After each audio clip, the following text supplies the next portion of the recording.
అందరికీ వందనాలు. మా తండ్రి గారు అయిన పాస్టర్ రెవరెండ్ డి రమేష్ గారు వాక్యం తెలుపుచున్నారు. అందరూ శ్రద్ధగా వినండి. Thank you.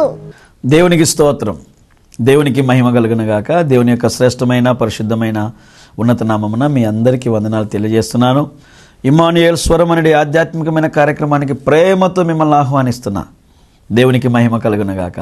ప్రార్థన చేద్దాం ప్రియులారా. జీవం కలిగిన దేవుని యొక్క వాక్యాన్ని ధ్యానం చేసుకుందాం. ప్రార్థన. సకల ఆశీర్వాదములకు కారణభూతుడైన మా దేవ, మా తండ్రి, మీ ఘనమైన పరిశుద్ధమైన శ్రేష్టమైన ఉన్నతమైన ఆశీర్వాదకరమగు నామానికి వందనాలు చెల్లిస్తున్నాను. ఆయన మీరెంతైనా నమ్మదగిన దేవుడవు ప్రభువా. మా ఎడలను చూపుతున్న కృపను బట్టి మీకు స్తోత్రాలు చెల్లిస్తున్నాం. ఈ సమయంలో ప్రభువా, ఇమ్మానుయేల్ స్వరం అనే ఆధ్యాత్మికమైన కార్యక్రమం చేత మాతో మాట్లాడండి ప్రభువా.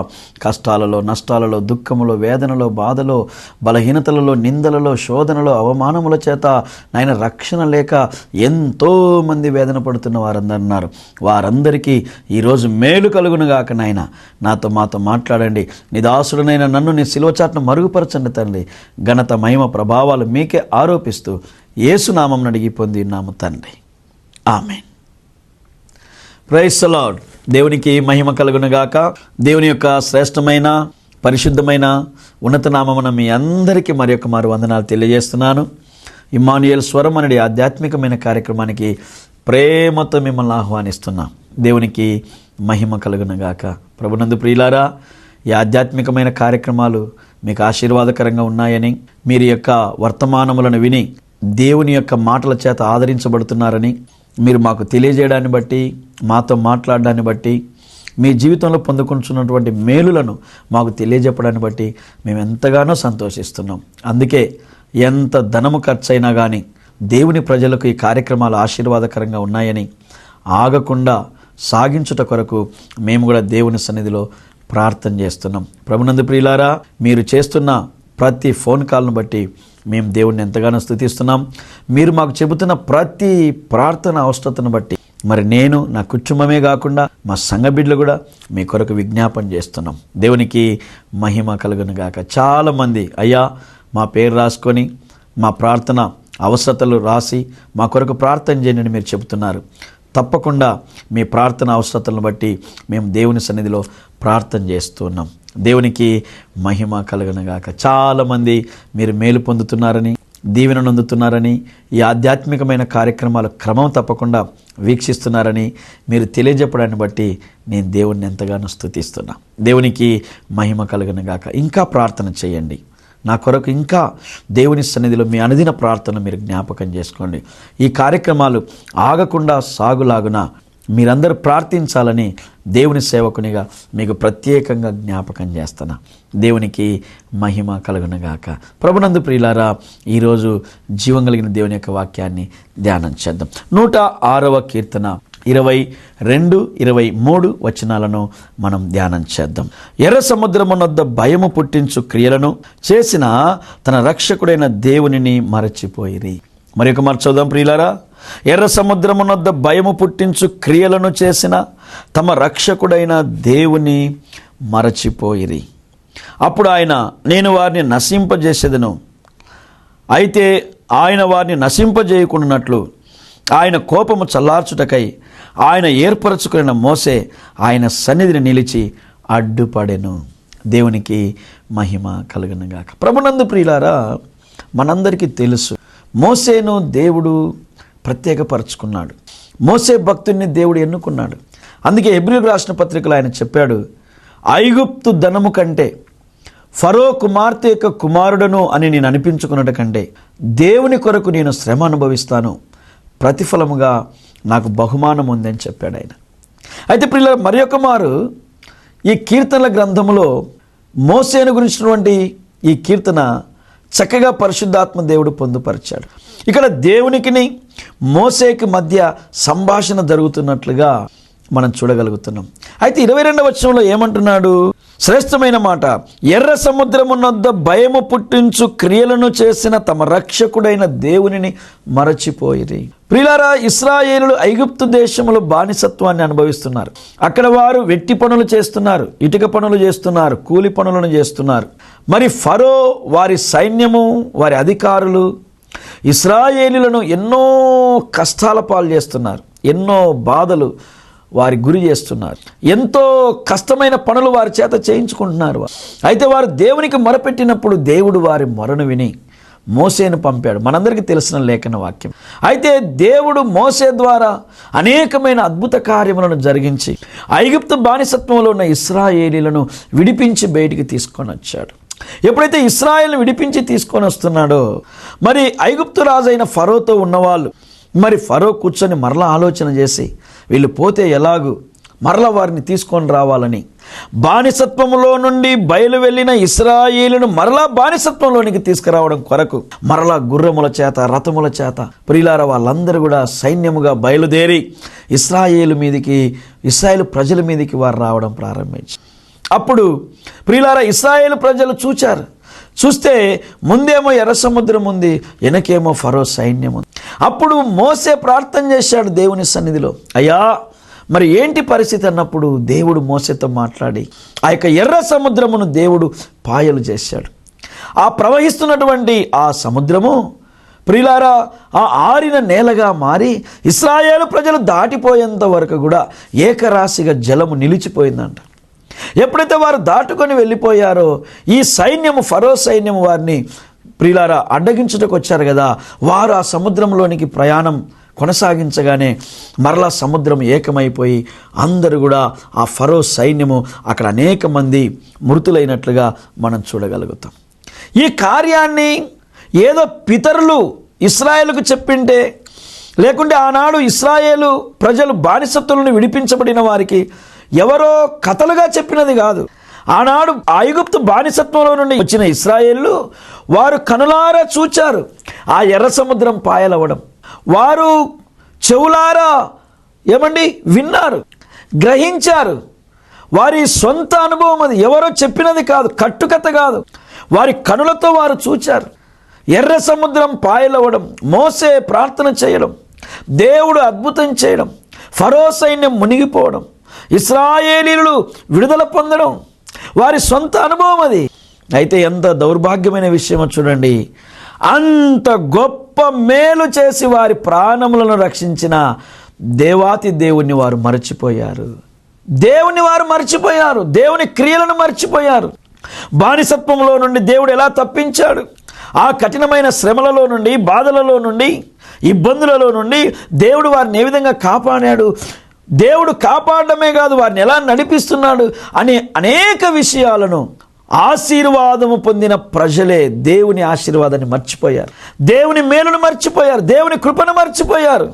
చూడండి వాక్యం ఎంత చక్కగా రాయబడిందో, ఎర్ర సముద్రము వద్ద భయము పుట్టించు క్రియలను చేసిన తమ రక్షకుడైన దేవునిని మర్చిపోయిరి. అయితే కింద చూడండి రాస్తున్నాడు, అప్పుడు ఆయన అంటే దేవుడు, నేను వారిని నశింపజేసేదను. దేవుని కోపం వచ్చింది. ఏంటి వీళ్ళు ఇంత కృతజ్ఞతాహీనంగా ఉన్నారు, వీరిని నేను ఎన్ని శ్రమల నుండి తప్పించాను, ఎంత కష్టం నుండి తప్పించాను, ఎంత బానిసత్వం నుండి తప్పించాను, అగ్నిస్తంభమై మేఘస్తంభమై నడిపిస్తున్నాను కదా, ఎర్ర సముద్రాలను పాయలు చేశాను కదా, మారాను మధురంగా చేశాను కదా, శత్రుసేనలు వారి ఎదురు నిలబడకుండా చేస్తూ వస్తున్నాను కదా, వాళ్ళ వస్త్రం పాతగిల్లలేదు కదా, వారి చెప్పులు తెగిపోలేదు కదా, నేను ఇంత బాగా వీరిని కాపాడుతుంటే ఏంటి వీళ్ళు ఇలాగూ అనేటటువంటి ఆ కోపమును దేవుడు వారి మీద వ్యక్తీకరించాలనుకున్నాడు. అయితే వాక్యం చూడండి ఎంత బాగుందో, అయితే ఆయన వారిని నశింపజేయకుండానట్లు ఆయన కోపము చల్లార్చుటకై ఆయన ఏర్పరచుకున్న మోసే ఆయన సన్నిధిని నిలిచి అడ్డుపడెను. దేవునికి మహిమ కలుగునుగాక. ప్రభునందు ప్రియులారా, ఈరోజు ఇమ్మానుయేలు స్వరం అనే ఆధ్యాత్మికమైన కార్యక్రమాన్ని వీక్షిస్తున్న దేవుని జనాంగమా, ఈ ఉపవాస ప్రార్థన రోజున, ఈ ఉపవాసపు రోజున, ఈ శుక్రవారపు రోజున పరిశుద్ధాత్మ దేవుడు మనతో మాట్లాడుతున్నాడు. ఏర్పరచుకున్న మోసే దేవునికి, ఇశ్రాయేలుకు మధ్యలో నిలిచి దేవుని కోపమును ఎలా చల్లార్చాడో, దేవుడు నీ కుటుంబంలో నిన్ను ఎన్నుకున్నాడు, నీ సంఘములో నిన్ను ఎన్నుకున్నాడు, నీ వంశములో నిన్ను ఎన్నుకున్నాడు, నీ ప్రజలలో దేవుడు నిన్ను ఎన్నుకున్నాడు. కాబట్టి ఏర్పరచబడిన నీవు, ప్రత్యేకింపబడిన నీవు, మారు మనసు పొందిన నీవు, రక్షణ పొందిన నీవు, దేవుని చేత విలువ పెట్టి కొనబడిన నీవు, నేను చేయవలసిన కార్యం ఏంటంటే ఒకవేళ నీ కుటుంబంలో ఎవరైనా దేవుని యొక్క ప్రేమకు తగ్గట్టుగా బ్రతకలేకపోతున్నారా? దేవుడు చేసిన మేలులకు కృతజ్ఞత కలిగి జీవించకుండా ఉన్నారా? దేవుడు చూపిన కృపను పొంది ఆ కృపకు తగ్గ కృతజ్ఞత భావమును వ్యక్తీకరించలేని ఒకవేళ స్థితిలో ఉన్నారా? ఈరోజు దేవుడు మనతోనే మాట్లాడుతున్నాడు. నీవు నేను చేయవలసిన కార్యం ఏంటంటే, ఆనాడు ఇశ్రాయేలులకు దేవునికి మధ్యగా నిలిచి మోసే ఏ విధంగా ప్రార్థించి దేవుని కోపమునకు అడ్డుపడి ఇశ్రాయేలుకు మేలు కలిగేటట్టుగా నిలిచాడో, ఈరోజు దేవుడు నిన్ను నన్ను నమ్మి నీ కుటుంబంలో నిన్ను నన్ను ప్రత్యేకపరచుకున్నాడు. కాబట్టి మనం ఏం చేయాలి?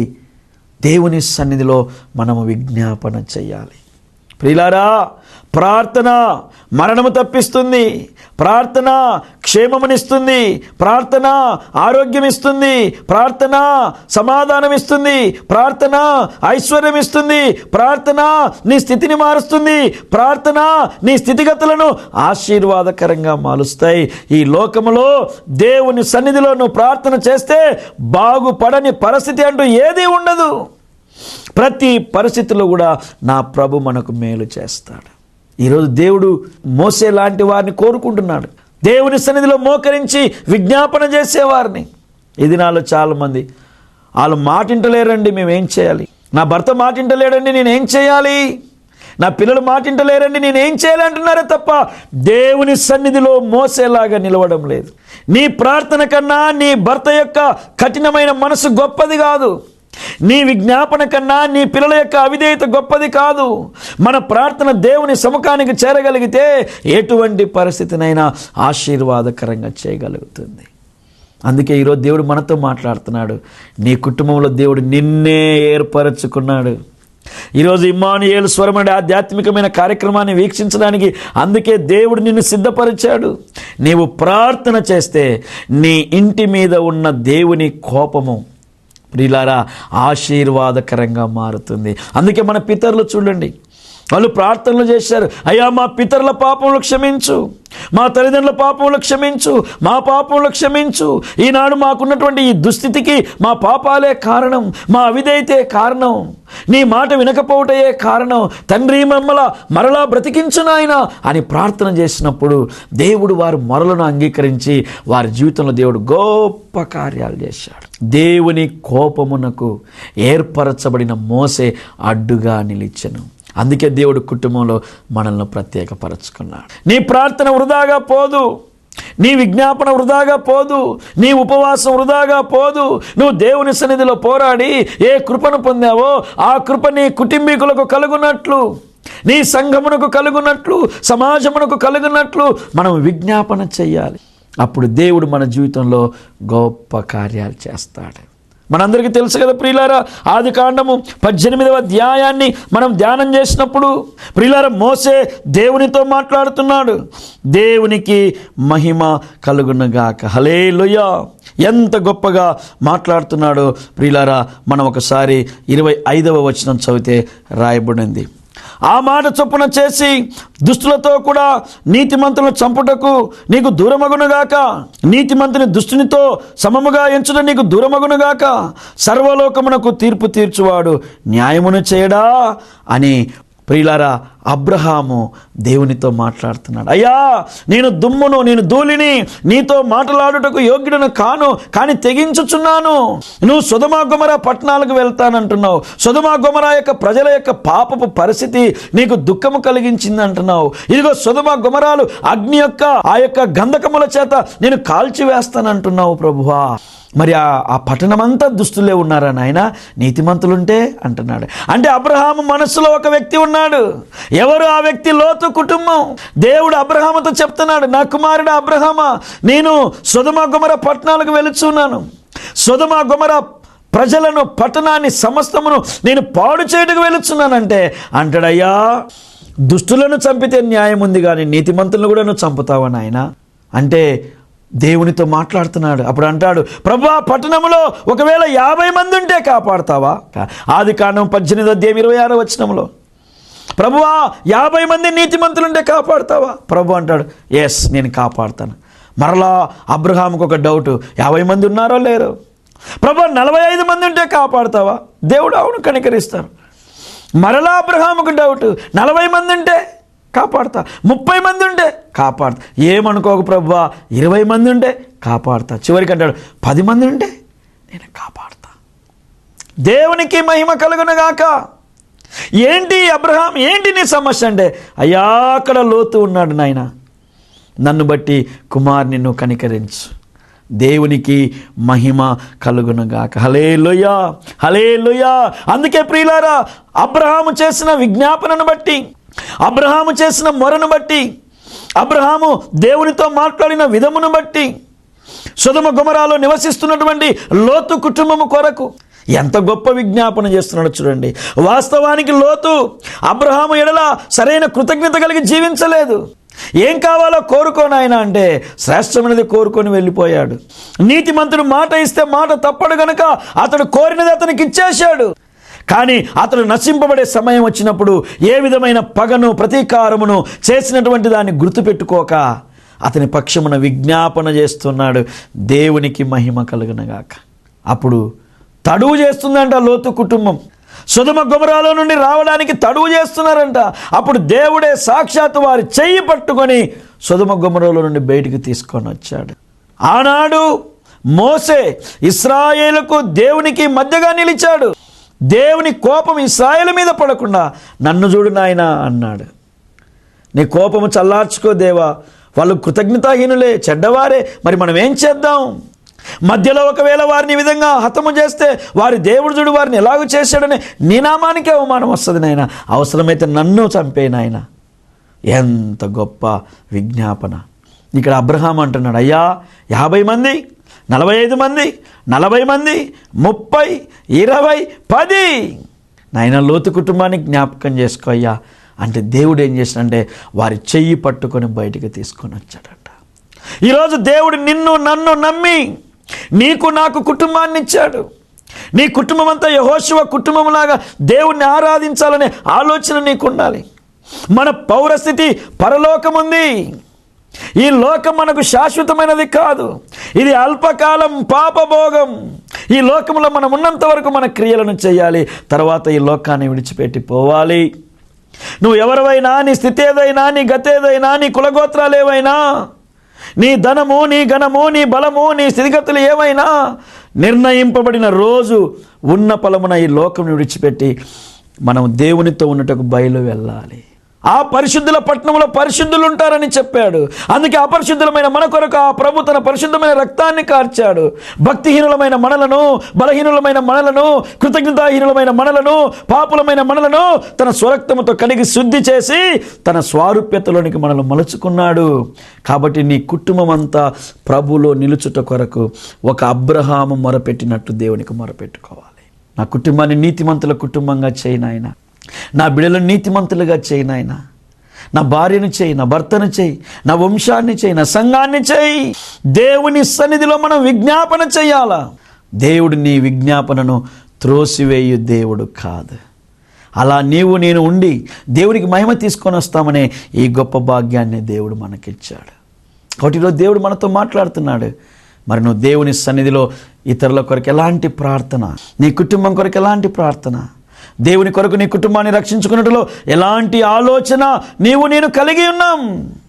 ఒక్కసారి మనం ప్రశ్నించుకోవాలని దేవుని సేవకునిగా నేను మీకు జ్ఞాపకం చేస్తున్నాను. ఎస్తేరు గ్రంథం 4వ అధ్యాయం 16వ వచనంలో కూడా మనకు తెలుసు, తల్లిదండ్రులు లేని ఎస్తేరు ఒక అనాథగా ఉంది. మొర్దెకై ఇంట్లో పెరిగింది. ఒక సమయం వచ్చింది, దేవుడు ఆమెను మహారాణిలాగా చేశాడు. దేవునికి మహిమ కలుగునుగాక. ఆ సమయంలో హామాను మొర్దెకైని చంపాలని, మొర్దెకైతో పాటు యూదులందరినీ చంపాలని గొప్ప ఆలోచన చేశాడు. అప్పుడు మొర్దెకై ఎస్తేరుతో అంటున్నాడు, ఎస్తేరమ్మా, ఎస్తేరమ్మా, ఇదిగో నేను మహారాణిని అయిపోయానని నీ పాత జీవితాన్ని మర్చిపోయావేమో. నీ వచ్చిన స్థితి, ఎక్కడి నుండి వచ్చావు, నీ స్థితిగతులేంటి, నీ పరిస్థితులేంటి, దేవుడు నిన్ను ఎంత హెచ్చించాడు అనే సంగతిని మర్చిపోయి ఇప్పుడు నీకున్న స్థితిని బట్టి ఆనందిస్తున్నావేమో.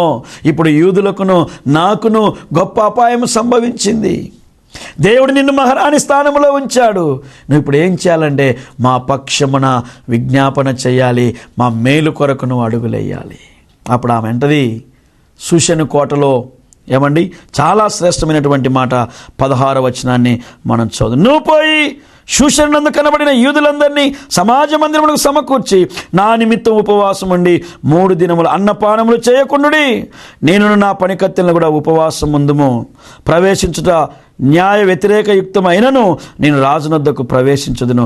నేను నశించెదను. దేవునికి మహిమ కలుగునుగాక. చిన్నాన్నగారు, నేనేం మర్చిపోలేదు. నా స్థితిని మర్చిపోలేదు.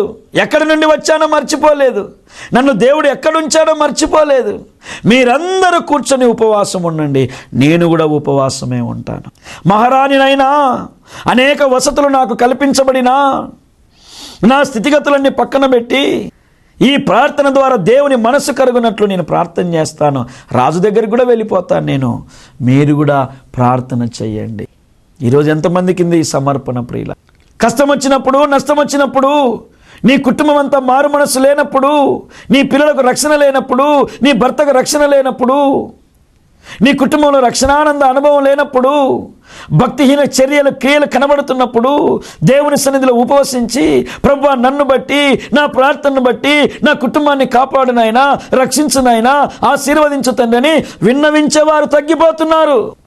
అందుకే ఉపవాసం ఉండి నువ్వు దేవుని సన్నిధిలో ప్రార్థన చేస్తే ప్రతి పరిస్థితిని, సాతాను కుతంత్రములను, సాతాను కోట గోడలను దేవుడు కూల్చి నీ ప్రార్థన బట్టి నీ ఇంటికి మేలు చేస్తాడు. మనం కూడా రక్షింపబడి కూడా రక్షణ లేని వారి వలె, భయము లేక భక్తి లేక చాలే ఈ లోకంలో నా జీవితం కొనసాగుతుందని మనము నడిచినంత కాలం మన కుటుంబానికి మేలు కలగదు. దేవునికి మహిమ కలుగునుగాక. హల్లెలూయా. ఎస్తేరు ప్రార్థన చేస్తుంది, నాయన యూదులను రక్షించు నాయన, నా వంశాన్ని రక్షించు నాయన, నా ప్రజలను రక్షించు నాయన. మరణానికి జోగి ఉన్నారయ్యా, శత్రుడు పన్నాగం పన్ని ఉన్నాడు తండ్రి. శత్రు యొక్క కుతంత్రాలని తప్పించు నాయన, వారికి మరణం లేకుండా చేయి నాయన, వారి జీవములోనికి నడిపించు తండ్రి. ఈరోజు దేవుడు నీతో మాట్లాడుతున్నాడు. విసిగిపోతున్నావా ప్రార్థన చేయకుండా? నా ప్రార్థనకి ఏం బలం ఉందిలే అనుకుంటున్నావా? లేకుంటే నా విజ్ఞాపనకి ఏం బలం ఉందిలే అనుకుంటున్నావా? నా ప్రార్థన దేవుడు ఎక్కడ ఉంటాలే అనుకుంటున్నావా? నా ఒక్క ప్రార్థన సరిపోదులే అనుకుంటున్నావా? ఎప్పుడు నా ధైర్యపడద్దు. ఈ దినాల్లో చాలామంది ఏం చెప్తున్నారంటే, మా ఇంట్లో చాలా కష్టాలు ఉన్నాయండి పాస్టర్ గారు, మా ఇంట్లో చాలా బలహీనతలు ఉన్నాయండి, మా ఇంట్లో చాలా అప్పులు ఉన్నాయండి, మా ఇంట్లో చాలా రోగాలు ఉన్నాయండి, మా ఇంట్లో ఎంతో వ్యతిరేకత ఉందండి, మా ఇంట్లో ఎంతో కీడుందండి పాస్టర్ గారు. మరి నా ఒక్క ప్రార్థన సరిపోవట్లేదండి. మా ఇంటిలో నేను ఒక్కదానేనండి ప్రార్థనా పర్రాలు. నేను తప్ప నా ఇంటిలో ఎవరికి ప్రార్థనా అనుభవం లేదండి పాస్టర్ గారు.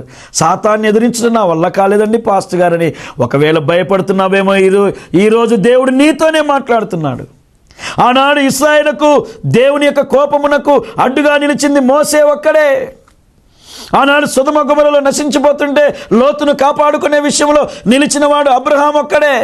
ఆనాడు ఏమండి, ఆ యొక్క హామాను యూదులను, మొర్దెకైని చంపాలని కుట్ర పన్నినప్పుడు, రాజు దగ్గర పర్మిషన్ తీసుకున్నప్పుడు ఉపవసించి ప్రార్థన చేసింది ఎస్తేరు. ఈరోజు నీవు కూడా అనుభవాన్ని కలిగిండే నీ ప్రార్థనను త్రోసివేయి దేవుడు కాదు. అందుకే నువ్వు దేవునికి విజ్ఞాపన చేయాలా, అయ్యా నా కుటుంబాన్ని కనికరించు నాయన, మాకెన్నో మేలు ఉపకారాలు చేసావు తండ్రి. నా కుటుంబం నీ యొక్క మేలును గుర్తుంచుకోవట్లేదేమో, నీ మేలుకు దగ్గర కృతజ్ఞత మాలో లేదేమో నాయన. నా కుటుంబం అంతా రక్షింపబడడం నీ చిత్తమైంది నాయన, నన్ను బట్టి కనికరించు. కుండలో ముద్ద పరిశుద్ధమైతే కుండంతా పరిశుద్ధమవుతుంది. అందుకే నిన్ను నన్ను నమ్మి దేవుడు నీకు నాకు ఈ భాగ్యం ఇచ్చాడు. అధైర్యపడొద్దు, సోలిపోవద్దు సహోదరి సహోదరుడా, భయపడొద్దు, కృంగిపోవద్దు, విజ్ఞాపన ఆపొద్దు, నీ ప్రార్థనలో వెనుదిరిగిపోవద్దు, నీవు ప్రార్థనలో చల్లారిపోవద్దు, నా చేత అవుతలేదు అనుకోవద్దు, నా వలన ఏం కార్యాలు జరుగుతాయనొద్దు. నీవు చేసే ప్రార్థన ప్రభు అంగీకరించి మనకు తప్పక మేలు చేస్తాడు. నీ కుటుంబాన్ని అంతా ప్రభులోకి నడుపుకోవాల్సిన బాధ్యత నీది. ఈ దినాలు చాలామంది సేవకుల మీదకి నెపం మోపేస్తున్నారు. మా పాస్టర్ గారు సరిగా పట్టించుకోడండి, మా పాస్టర్ గారు సరిగా విజిటింగ్ చేయడండి, మా పాస్టర్ గారికి సరైన భక్తి లేదండి అంటుంటారు. నీవు ప్రార్థన చేయి, నా ప్రభు గొప్ప కార్యం చేస్తాడు. తన కోపమును మానుకుంటాడు. ఏమండి, ఆ యొక్క నాశనము నుండి తప్పిస్తాడు, మరణము నుండి తప్పిస్తాడు దేవుడు. మన దేవుడు కృపా కనికరములు గల దేవుడు. అందుకే వాక్యంలో రాయబడింది, యేసు స్వామి కూడా లూకా సువార్త 23:34లో ఇద్దరు దొంగలు, కుడివైపున ఒకరు ఎడమ వైపున ఒకరు, మధ్యలో ఆయనకు సిలువేస్తే ఆయన అంటాడు, తండ్రి వీరేమి చేయుచున్నారు, వీరు ఎరుగరు గనుక వీరిని క్షమించుము తండ్రి. అక్కడ కూడా దేవుడు వారిని క్షమిస్తున్నాడు, విజ్ఞాపన చేస్తున్నాడు. మనం ప్రార్థన చేస్తే మన కుటుంబాలకు కూడా మేలు కలుగుతుంది. అటు దివ్యకృప పరిశుద్ధాత్మ దేవుడు మనకు అనుగ్రహించును గాక. ప్రార్థన. సకలాశీర్వాదమునకు కారణభూతుడా, ఎర్ర సముద్రం వద్ద నువ్వు చేసిన ఆశ్చర్యమైన కార్యాలను ఇశ్రాయేలు మర్చిపోయినప్పుడు నీకు కోపం వచ్చిందంట నాయన. అయితే నశింప చేయాలనుకున్నప్పుడు మోసే అడ్డుగా నిలిచాడంట. ప్రభువా, ఇశ్రాయేలు చక్కగా ముందుకు సాగగలిగారు. అలాగ మమ్మల్ని కూడా మా కుటుంబంలో ప్రత్యేకపరుచుకున్నావు. అలాగ నాయన మేము నీ కృపలో నిలుచుదుము గాక. అబ్రహాం ప్రార్థన చేశాడు, ఎస్తేరు ప్రార్థన చేశాడు. యేసయ్యా, మీరు సజీవులుగా ఉన్న దినాలలో ఆ శిలువ పైన వేలాడుతూ కూడా నాయన వీరేం చేసిన వీరు ఎరగరు, వీరిని క్షమించమని చెప్పావు తండ్రి. అలాగ మేము కూడా మాకు ఇచ్చిన బాధ్యతను బట్టి మా కుటుంబాల్లో ప్రార్థన చేసుకుని విజ్ఞాపన చేసి మా కుటుంబాలు నీతిమంతుల గుడారాలుగా నాయన నీ కృపలో మలుచుకుంటూ తగిన సామర్థ్యం మాకు కలుగునగాక. మేలుతో నింపి కృపలో బలపరచమని యేసునామమున అడిగి పొందినాం తండ్రి, ఆమేన్. మన తండ్రి అయిన దేవుని ప్రేమ, కుమారుని యేసుక్రీస్తు కృప, పరిశుద్ధాత్మని యొక్క అన్యోన్య సహవాసం మనకు సంఘమునకు పరిశుద్ధులకు దేవుని కృప సదాకాలం తోడైండి నడిపించునుగాక. ఆమేన్. Praise the Lord. దేవునికి మహిమ కలుగునుగాక. దేవుని యొక్క శ్రేష్టమైన పరిశుద్ధమైన ఉన్నత నామమున ఇమ్మానుయేల్ స్వరం అనే ఆధ్యాత్మికమైన కార్యక్రమాన్ని వీక్షించిన మీ అందరికీ వందనాలు తెలియజేస్తున్నాను. ఈ కార్యక్రమాలకు మీకు దీవెనకరంగా ఉంటే అనేకులకు తెలియపరచండి. ఈ కార్యక్రమాలను బలపరచండి. ప్రియులారా, యూట్యూబ్లో కూడా ఈ యొక్క ఇమ్మానుయేల్ స్వరం అనే కార్యక్రమాన్ని సబ్స్క్రైబ్ చేసుకోండి. ప్రభు దీవెనలు పొందండి. Thank you. God bless you. దేవుడు మిమ్మల్ని అందరినీ దీవించునుగాక. Praise the Lord. మా ఆరాధనలు జరుగు స్థలం. మా మొదటి ఆరాధన ఉదయం 8 గంటలకు గాజుల రామారం రవినారాయణ రెడ్డి నగర్ నందు జరుగును.